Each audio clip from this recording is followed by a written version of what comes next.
Let's do point counterpoint on the Right? discussion at the end. I'll say something and you just completely discredit everything I say after the fact. Well, isn't that kind of just how we're expecting this to go in general? Hop into our own routine.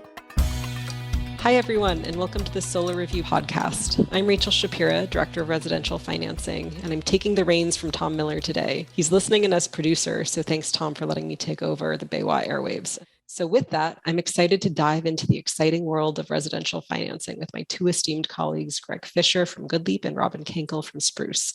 Thank you so much for joining me today. Hey, Rachel. And by the way, congratulations to the Baywatch Solar Review podcast. I understand that you guys are now the number 3 most listened to podcast behind Joe Rogan and Adam Carolla. It's very exciting. Congratulations. Thanks for having me. Glad to be back.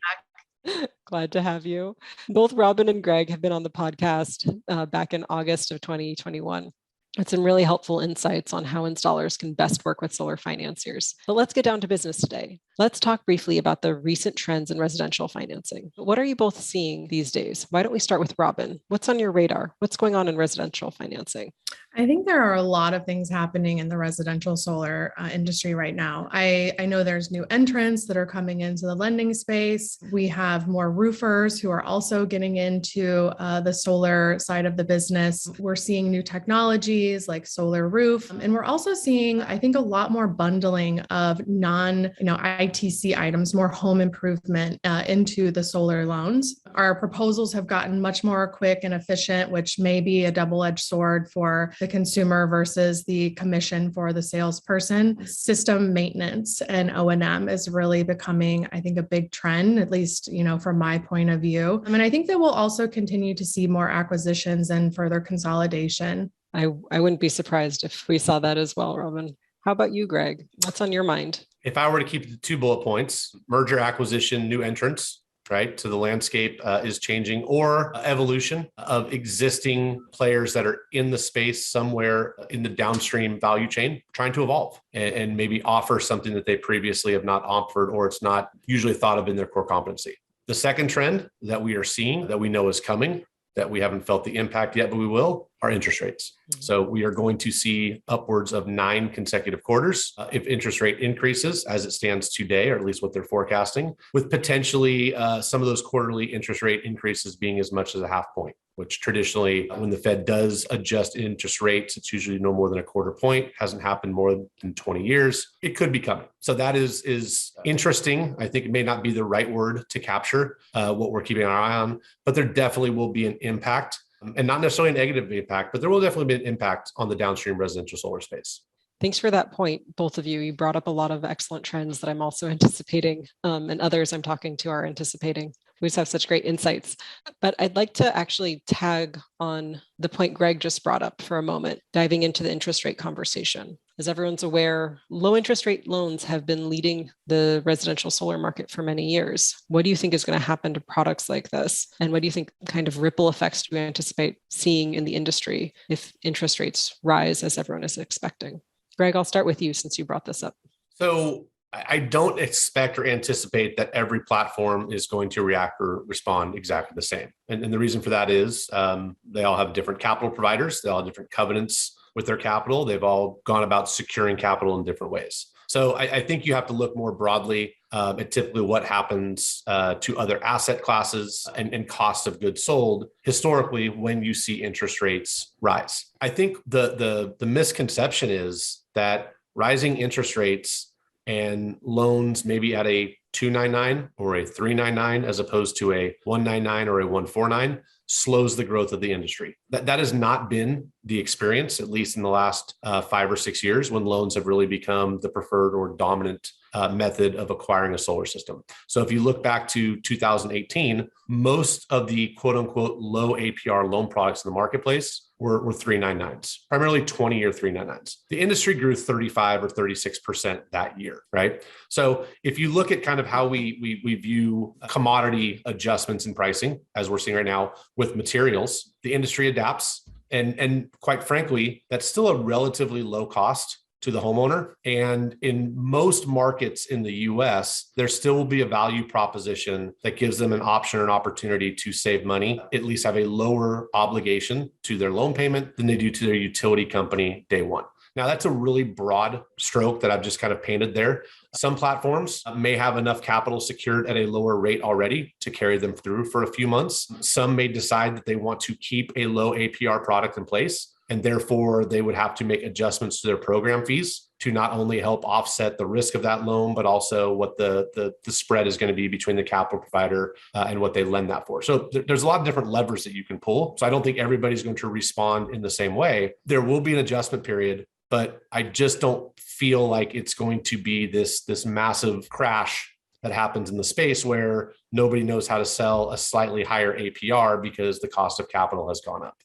So Greg is not foreseeing doom and gloom. Robin, how about you? No, I don't really see doom and gloom either. I think the days of the ultra low APRs are over, and they should be. It was fun while it lasted. And, the 0.99s and the 1.99s were really, introduced as a response to COVID. And so it was a way to incentivize customers to continue to invest in solar. Lower APC costs and longer terms impact homeowners more than optically low APRs. And so low APRs, we all know, are kind of gimmicky, but it is an effective sales tactic. With system costs rising, it's cutting into margins, but there's also a lot of fluff in the EPC, and that causes prices to rise too. So, I've heard from installers who are starting to incentivize their sales reps to sell higher APRs so that they are then lowering their dealer, lender, or program fees. That's interesting. And that leads into, who do you think, what kind of homeowner do you think is best served by a higher APR product? If you're an installer who's newer to solar lending and you're trying to figure out what blend of program fees and APR is right for you, or which one is right for each homeowner, how would you recommend that they direct clients to a product that's right for them? What would you look for in a homeowner to say this homeowner is better served by a low APR and this homeowner is better served by a high APR? Robin, can I start with you on this one? Sure. The short-term higher interest, of course, is going to be for customers who know that they're going to pay off their loan early. It may also be for people who are close to retirement age, who are trying to fix their bills before and to shed cost. So essentially forecasting futures. Low APR and longer tenor, those customers are looking to simply save money on their utility bills. So the longer the term, the lower the payment. So just, those customers that plan to stay in their home for a really long time, or just really, trying to knock as much off of their utility bills every month as possible, those are really who those low APR customers are targeting.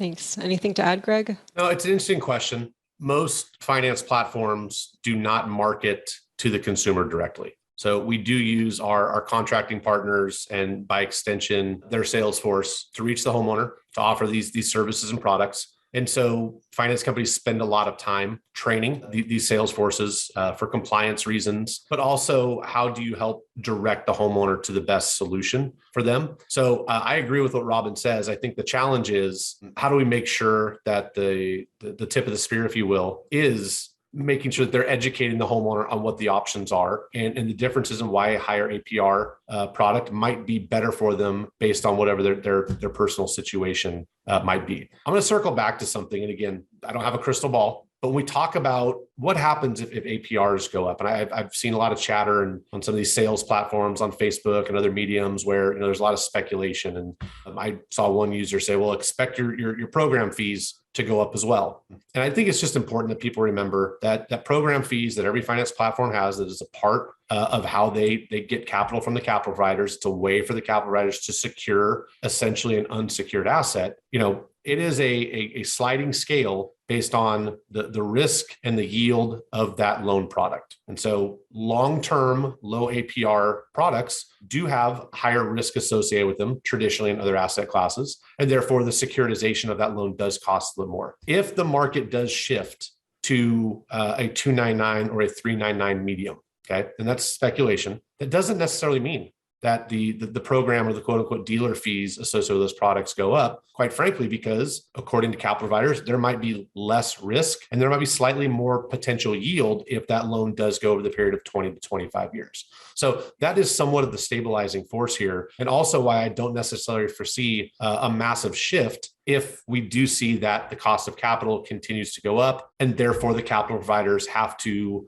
take different products through platforms such as GoodLeap to the market. I will add, and tell me if you agree on this. I do anticipate the cost of solar lending going down over time, or maybe the trust of of solar as an asset class is going to continue to rise as the oldest solar loans mature and as the long-term performance continues to pan out, because homeowners have been defaulting at low rates and paying their loans back at very high rates. And I think that the more time passes, the more we're going to be able to prove to capital markets that this is a reliable asset class. And that may offset some of the winds that are moving the cost of lending in the other direction. Is that overly optimistic? No, I mean, that's the long-term plan, right? The first solar system to a homeowner I ever sold, I won't say when, because then everyone will realize just how old I am. The solar panel that we procured for that project was 167 watts at $4.50 per watt. Panels recently were procured for less than 50 cents a watt, right? So yes, that's very much the plan for the capital providers. It's very much the plan for the platforms such as GoodLeap. When we can prove that the asset class is safe and it's predictable and it does have a return, this is what people need to remember. These institutions are taking deposits and investments from individuals or other institutions, and they're looking for places to put it so that they can get a yield and a return on that investment so they can help grow that portfolio for the individual or those institutions. So as we continue to evolve, as you continue to see companies that do securitizations that have really high ratings, as you continue to see companies kind of get creative with how they can service homeowners after the fact to ensure low default rates, delinquency rates, low escalations, all that contributes to over time driving the cost of that capital down, because you truly now can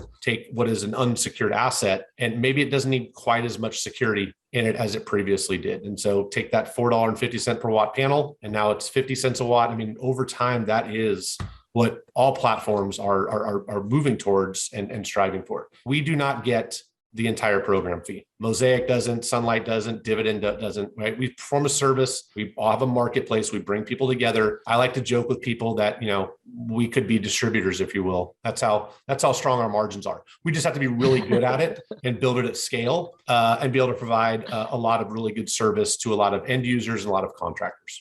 Absolutely. Robin, is there anything you want to add there? Or do you want to move on? No, that was great. No further comments from me. Awesome. So let's talk tactics for a few minutes. I think solar contractors' ears will perk up here a bit when I ask Robin and Greg to tell us, what are the common mistakes you're seeing contractors make with residential financing?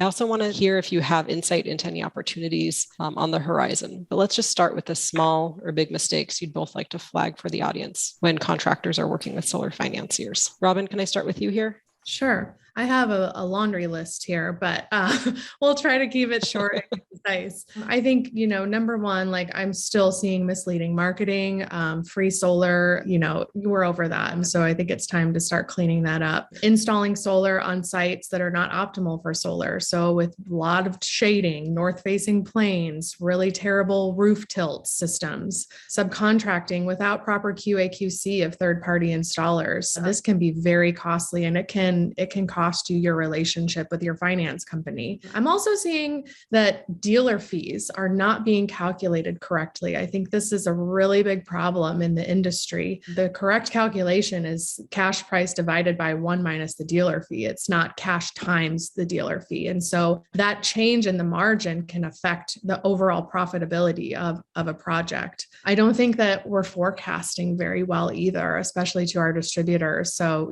as we can see, we're seeing a lot of supply constraints. There's a lot of high turnover. So training is the key to retention, and making sure that your sales reps actually understand how to sell financing and be able to calculate all of those different variables for the customers. Rolling non-ITC items into the loans. There's, specific loan products out there that allow for this type of thing. So just make sure that if that is the case, that you are using the correct product.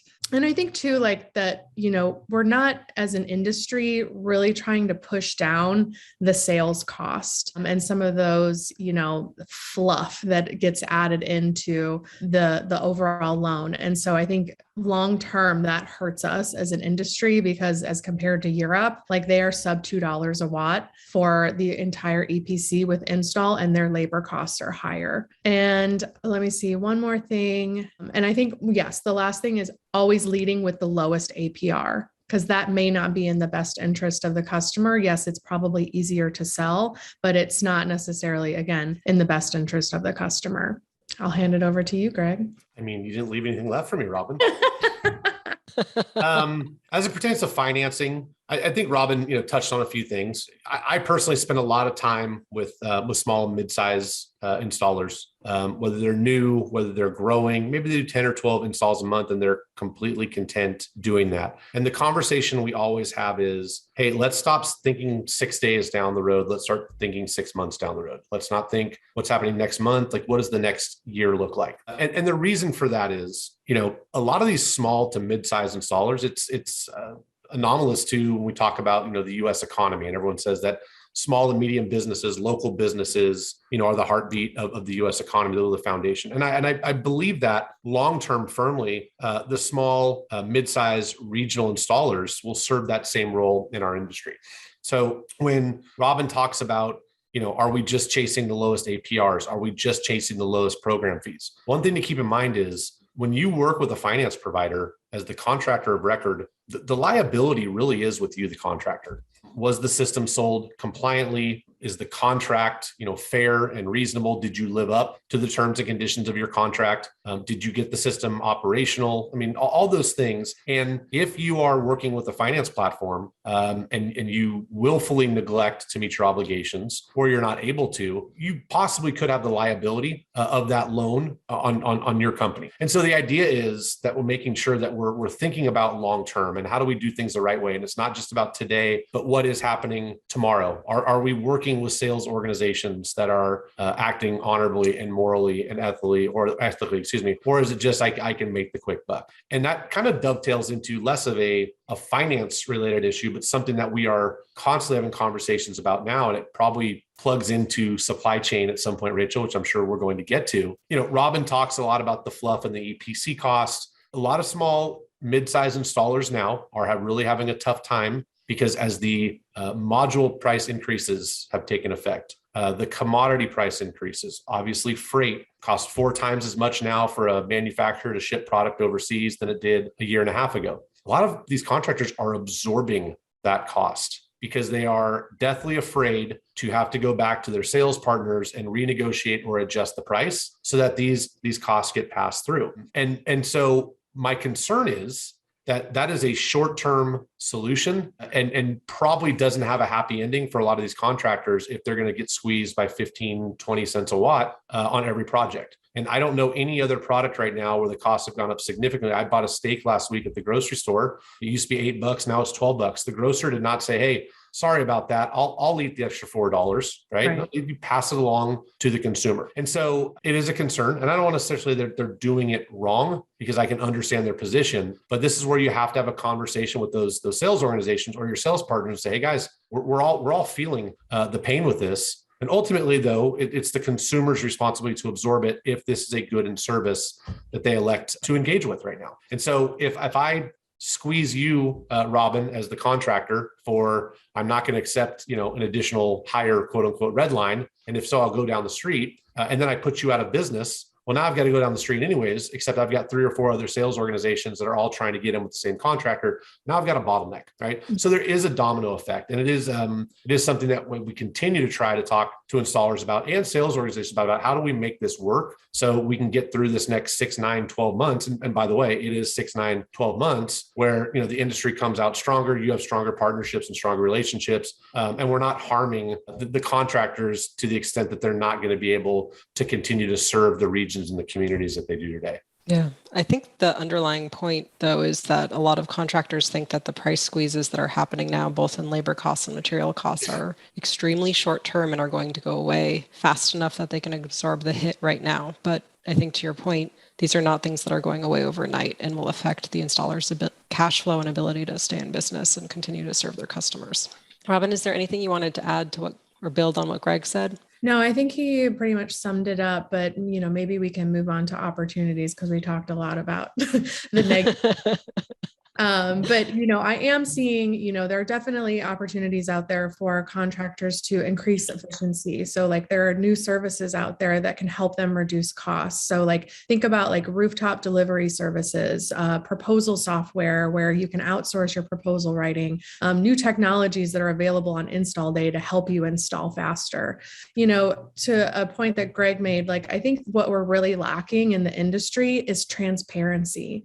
And so like, creating lasting relationships with your finance company and your distributors and really being transparent about where you are in terms of your sales. And then, what are the things that they can do for you to make the experience better and to help you sell more and get more throughput in a quicker fashion. And, I think that there is an opportunity to help increase the perception of our industry by, calling out the bad actors and the people that are doing bad things, because ultimately like we've got to like move on and like have like the faith of the consumer that they're actually going to get what they're contracted for. Thanks, Robin. Those are all great opportunities to call out. Greg, what opportunities do you see on the horizon for contractors? Rachel touched on a couple. Obviously, Robin touched on a couple of them. I think the compartmentalization of the process ongoing is actually a good thing, not necessarily a bad thing. And so what I mean by that is having an integrated proposal tool, leveraging distributors and supply chain and logistics services who are truly subject matter experts. If you are just using a distributor as somebody to buy product from, if you are just using a finance platform as a loan vendor, there's a lot to be missed on, right? There's a lot of knowledge, there's a lot of assistance, right? And there's a lot of opportunity, whether it's just, we seem to be shy about talking about margin and profitability for solar contractors. We want them to be healthy. We want them to have a strong margin. We talk about how do we help them, dealer fees, product prices, freight. What about the soft costs, right? What about permitting? What about supply chain and logistics and fulfillment? What about maybe you don't need a warehouse with 3 months of modules because there is a just-in-time fulfillment service, right? That doesn't require you to hire 4 additional heads, right? That are really volatile to how your business grows. So these are all things I think that are opportunities, and they're not lost on a lot of these contractors.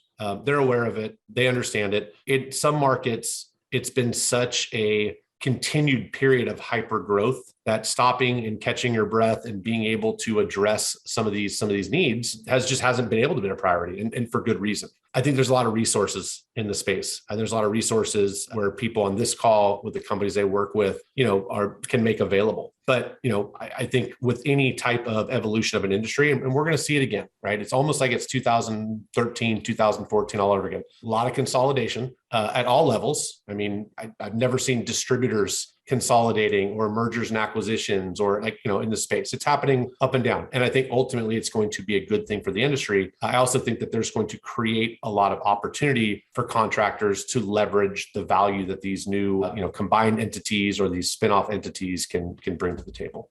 I think there's one more thing that perhaps maybe we haven't touched on. And I think that's, focusing on the customer post install. I think right now we're like, okay, like we've installed it, we got PTO and we are done, but that's actually not the case. This is a system that's exposed to weather and critters and all kinds of, different events. And so starting to think about like how you plan to service those customers post install, I think is really important, because especially from my side of the industry, like I see it a lot, and these systems do break and there are issues. And so we need to do better at that as an industry. Completely agree with all the points both of you made. Thank you so much for that. Now let's move on to a new topic. So more and more installers have been talking about considering taking financing in-house. What would you tell anyone considering this move? And what impact do you think it might make on the larger solar market, both short-term and long-term? Who wants to go first this time? I would love to get Robin's take first. Okay.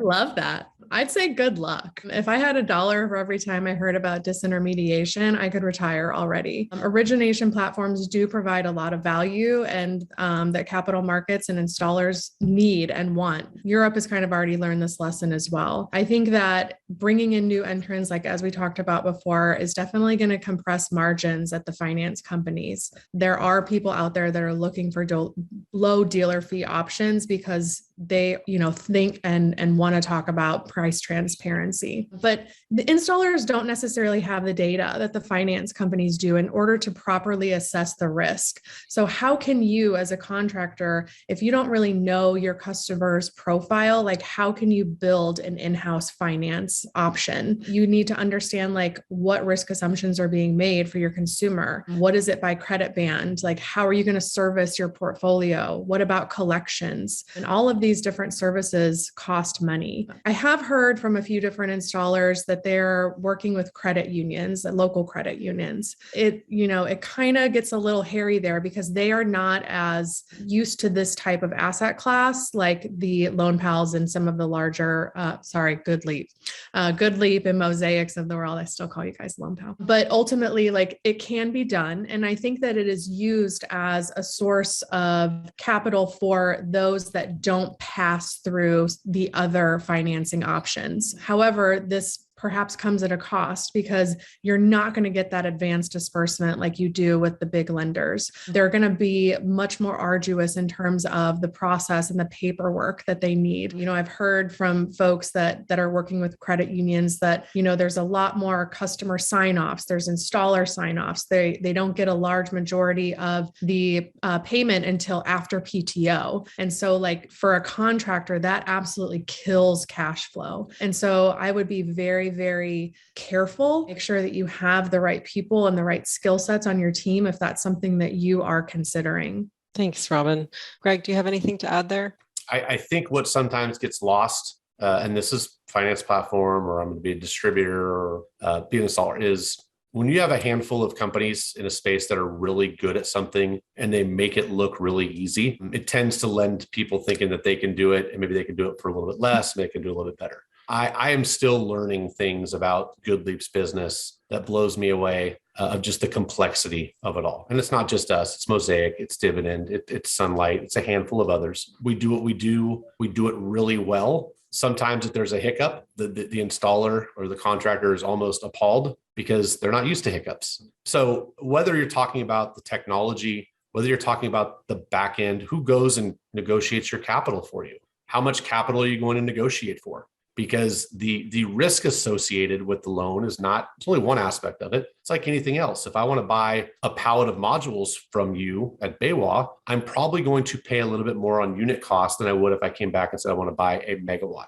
So these are all things that come into it. And it's, we're seeing it. I think there's something to be said, and I'll go back to what I mentioned about compartmentalization. And we get this question quite often from small installers, large installers. Are you guys going to get into the EPC side? Are you guys going to go downstream and become a contractor? You have this platform. You guys can clearly acquire customers. Is this something you guys plan on doing? And the answer is nope. Not in your life. Most of us have done it. We know how hard that side of the business is. We found something that we think we're really, really good at Good Leap. And that's what we want to do. We want to be really, really good at that. It's hard to be everything to everybody. It's not impossible, but it's really hard. And so we're watching. We're curious to see how some of this evolves, whether it's an installer or upstream manufacturing, et cetera. But I think that's probably where people look at it and go, I could do that. It's easy. But they don't see, the 4 million hamsters behind the curtain that are running on wheels 24/7 to make it all happen, right?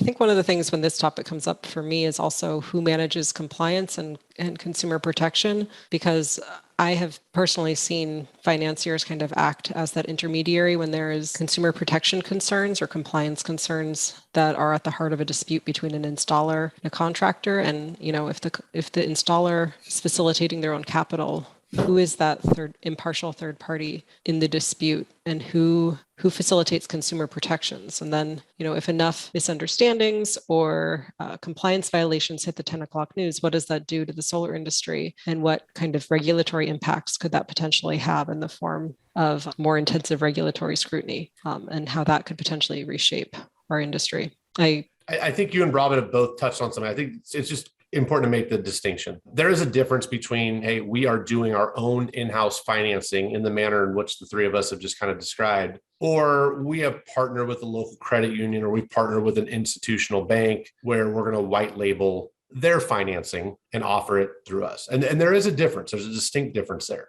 Some of the same challenges, some of the same issues will you come up across with compliance. right? And the legal nuance. We hear about that, right? And again, there's typically, you need to be able to pull a lot of capital from a lot of places to be able to make sure that you always have everything you need for the market. So there's two paths here, Rachel, that we're hearing about and we're seeing it. And again, competition makes us all better. Competition at the sake of the industry's reputation, or people not dotting their I's and tossing their T's and then having a negative impact on the consumer. That's really where the concern is, I think, long term. I think we've also seen a couple of examples of folks over the past, 5 to 10 years that have tried to do that, and it didn't really fare very well for them, and they ended up going out of business. So just be super careful and make sure you do your due diligence if that's what you're going to do, and that you have the right people on your team. Great advice. Okay. So one question that we've touched on earlier, but I'd love to get in a little deeper to, is red lines. I'm wondering if either of you have an opinion on this. As Greg mentioned earlier, and I think Robin, you also were touching on this, red lines have not been moving as fast as labor and equipment. Why do you think, I'd like to dig in a little bit more on why you think installers have not been moving their red lines and what installers should be doing to protect themselves against rising costs and, the trends that you're seeing in the industry. Greg, do you want to jump in on this one first? So the first question is, why are we not seeing any movement in red lines? Most of the contractors I've talked to in Florida, Texas, Nevada, California, Arizona, some of the traditionally the stronger markets have all told me the same thing. I'm waiting for the big contractors to move their pricing, and then I will move mine. And the expectation is if they move it, sales organizations will say, well, it's happening here, and then they'll be more accepting if it's happening elsewhere. The challenge with that is some of the larger installers might be able to absorb it longer. Some of the other larger installers might be in long-term procurement agreements directly with manufacturers or distributors that they were able to go back and renegotiate, when the situation, started to show its face about 6-7 months ago, where the smaller folks are kind of buying, not necessarily on a spot buy basis, but they're buying through distribution. And so they're negotiating and their leverage is not quite as strong. So what we hope is that, we're able to encourage contractors and sales orgs to have real conversations about what's happening, what they think the long-term outlook is. How can they come to an arrangement where the sales organization feels like it's being treated fairly, the contractor feels like, hey, we're not having to absorb these labor and material increases. And you also, of course, then have a fair market price for the goods and services that you're offering. And those conversations, at least up to this point, have seemed a little slow to take hold. And again, when you're waiting for one or two dominoes to fall for everything else to follow, you hope it happens before you've been squeezed so much by some of the pricing increases that you're not able to maintain the business that you previously had. Thanks for that, Greg. Robin, do you have anything to add here? Yeah, sure. It's almost impossible to change a red line without the threat of losing your sales team. And as Greg said, I think, we have to do this across the industry for it really to make an impact. And everybody has to kind of band together and say, hey, we need to do something. It's typically contractually defined. And, unless you're super thoughtful about that in the beginning, where you have provisions to where you can go back and make price adjustments, for market conditions or price increases on equipment, then unfortunately you're out of luck. But, in my experience, those with low red lines have higher chances of operational issues because they are operating on such a razor thin margin that it just doesn't work in the long term. So you're filling up your pipeline with maybe a bunch of junk. And then, you have to make sure that you install all of that stuff. But, one bad final inspection where you have to go back out and fix a bunch of stuff can turn you into the red, can make that project go into the red.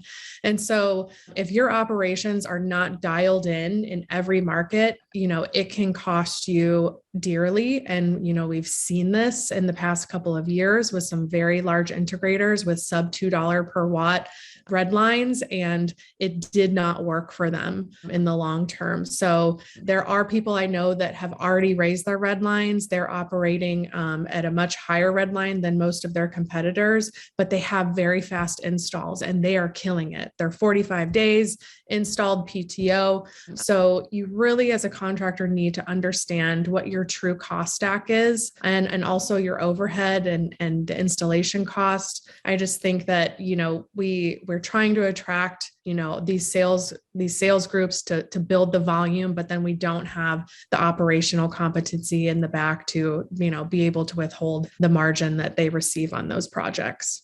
I had a fairly enlightened owner of a sales organization last week tell me, what good is a $1.95 red line if the company's not going to be around to install the project? So, right. It's real. And the pain is probably coming in Q2 as far as product availability. We just had an announcement from a pretty large manufacturer of product that fulfills here in the US that they're exiting the business. They're 14% of the residential market. Now, their primary partner was a fairly large national player, but they will then go and figure out how they're going to keep their product needs. And so there is going to be a cascade. And so it's not only are we likely expected to see product pricing go up, I think this time, moreover, just because of, true supply and demand economics, but also it's going to continue to be harder and harder to come by. And so contractors really should be thinking about this and being prepared on how they're going to navigate what I anticipate, at least from a product availability and pricing side, is going to be a fairly tumultuous, next 3 to 4 months. Yeah, I think that's a really good point, because if there are more manufacturers that, cannot make their commitments, they raise price like in the, without even having the PO executed or delivered yet, which I've heard about that happening too. The contractors have to go back and they have to change their permit package. And so that costs money. And so if you're operating again on a super razor thin red line, you're not going to be able to make it, and you're going to be out of the money before you even build the project. And so, again, we have to be really thoughtful as an industry on how we solve that problem. That's such a good point, Robin. I was talking to a really, really bright industry mind who was showing me a cost stack sheet that she had put together recently. And love that it's a she. $2,500 sometimes for a change order. When you consider all the adjustments and changes, I don't think that's always recognized. And so again, if you're a contractor on the smaller or kind of mid-size and you're not prepared for what your strategy is going to be in Q2 to Q3, it's not too late, but sooner than later to try to figure out how you're going to navigate that. I think that's a critical point to underline, is just recognizing that we're in for more volatility and making sure that you have the bandwidth to weather what's coming.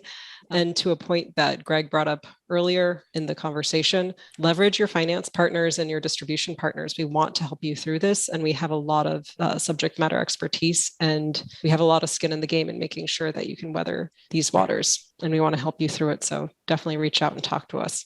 So I'm getting the flag here from Tom, waving his arms at me through the chat, telling me that we're coming up on time. So so thank you, Tom, for keeping us honest. And pivot briefly to talk a little bit more about the supply chain disruption and also the labor shortages. How are you seeing the labor shortage impact installers? We were just talking on how supply chain is going to be affecting contractors. How do you see the labor shortage playing out in addition to the material shortages or constraints? Robin, do you want to start here?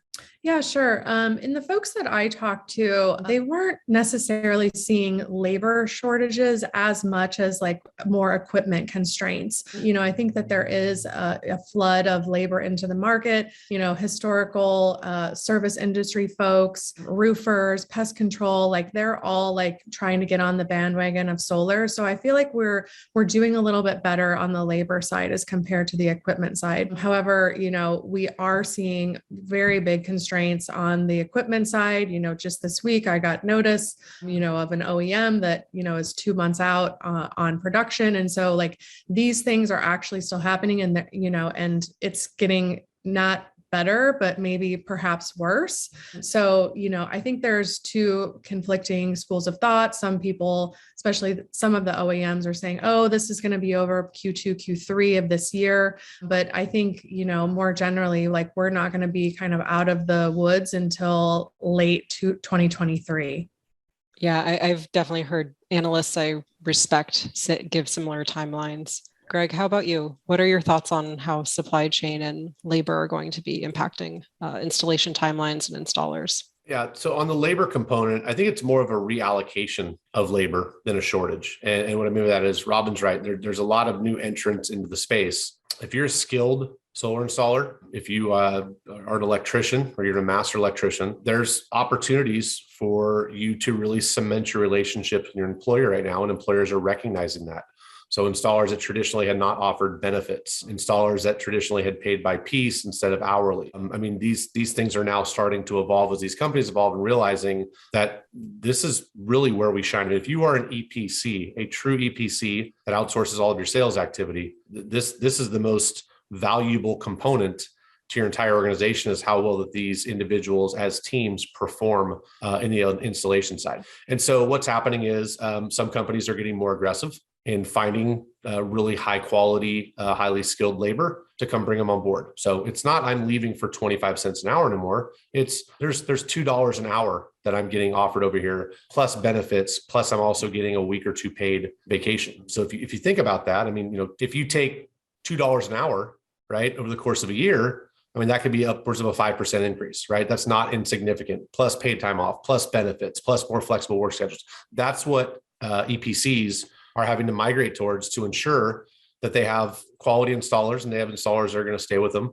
It's like anything else. If I get a crew of 3 guys or gals together, they only get better with time, right? And that's where you really drive those efficiencies. And so who's at risk are companies that either aren't in a position to be competitive or maybe don't think that being competitive as important. On the supply side, the material side, every manufacturer I talk to, every distributor I talk to says, hey, Q2 is going to be rough. Q4 was not ideal. There were some pain points. Q1 has not been spectacular, but Q2 is going to be rough. That's really where we're going to feel it. And we're likely going to feel it into Q3. So there's some real concerns. If you're a platform like GoodLeap, our business is predicated on being able to fund loans and turn around and sell those loans to our capital providers. If your partners don't have product, they can't complete those loans, right? So there's some real concerns, and it's just from one perspective on what this is going to mean. And again, I spend a lot of my time focusing on the small and medium business segment. Those are the types of installers that if they're not prepared, if they don't plan, are usually the most vulnerable. So trying to figure out ways and get creative in how we can keep them ahead of these challenges, or how they can navigate these challenges I mentioned earlier to minimize the pain points. There's going to be a light at the end of the tunnel. There's going to be, for a very, very cheap and cheesy pun in this space, sunnier days ahead. But there's also going to be some bumps in the road, to the likes of which that if you're an installer that's only been in the space for 2 or 3 years, you have yet to experience. I also have been hearing about installers citing, having to offer more benefits and higher wages, and furthermore contending, especially during the Omicron surge, where they had 6-7 weeks in a row where part of their staff was continuously out and not able to come into work, and were wondering if they needed to just overhire to be able to make sure that they could meet their install schedule. And I'm curious to see how things are getting better now on that front, but I'm wondering what the long-term prognosis is. And I think that it's safe to assume that, our manufacturer friends have been facing the same kinds of challenges with worker outages, just due to illness. I think that goes back to red lines too. Maybe it's time to raise your red line. You can attract more sales team with better benefits. Awesome. Thanks for that discussion, guys. One final question. I know you both talk to a lot of solar contractors every day. Can you share with us what's on their minds? What are their hopes and fears? What are you tracking? Greg, do you want to go first here? Anything spring to mind? I think it's pretty market dependent right now. I think you have markets like Arizona and Texas that continue to be really robust. And so there's a lot of optimism there. It feels like, where there's a problem, there's a solution. And, Texas is experiencing not the severe weather that they saw a year ago, but again, some unusual weather. And there's been more interest in batteries and storage. So there's a lot of growth there. Same with Arizona. Obviously in California and Florida, there's a lot of uncertainty. There's a lot of business owners that are really hesitant to make further investments into their business until there's some clarity on what's going to happen with some of the legislative policies with those states' respective public utility commissions. A lot of optimism in markets where we don't typically think about with solar. Oklahoma, Missouri, Arkansas. These are growing markets with some really strong players doing a really good job. So, it really is a mixed bag right now. I think in total, there's still a lot of optimism, but I would say it's cautious optimism with all the things we've talked about today: legislative policy, materials, labor, the potential of the cost of capital going up. But it feels like most people think that the market will continue to win, that the industry will continue to grow, and that ultimately the product, right, and the end result of that product, electricity savings, are still really high on people's minds. And if it makes financial sense on day one, which it almost always does, that the market will continue to grow. Thanks. Robin, what are you hearing from contractors? Definitely all the things that Greg mentioned. I think there's a couple of additional points as most of these folks are starting to think about, like, how do we bring roofing in-house so that we don't have to subcontract that out? Because let's be honest, like the good roofs have all been cherry picked by now. So how do you bring in those auxiliary offerings in-house and not lose an arm and a leg on that? What's going to happen with the ITC? I think, to Greg's earlier point, the long tail is really trying to figure out like how they incorporate storage into their product offering, but at the same time, like they can't really get the batteries. And so it's like, I know that I need to offer this, but I don't know how I can get it because there's 9-month lead times on that. So how does that work with my overall operational process? And then, again, like how to plan for O&M and warranty work. Many of these installers are so busy right now installing new systems that kind of goes by the wayside. But I really think that it is something that if you are a solar contractor that you should be considering and, determining how you put a reserve in place to make sure that you have enough capital to service your customers. Well, these are all fantastic insights. Thank you both so much for your time and input today. That's all we have time for. As always, it's great talking to you both. Thank you so much for joining me today. Thank you. Great to be here. And thanks to all of you for listening. You could read more about Baywatch's financing options on our website. Check out the show notes for more info. And as always, feel free to reach out to myself, to Greg, or Robin with any questions. See you next time.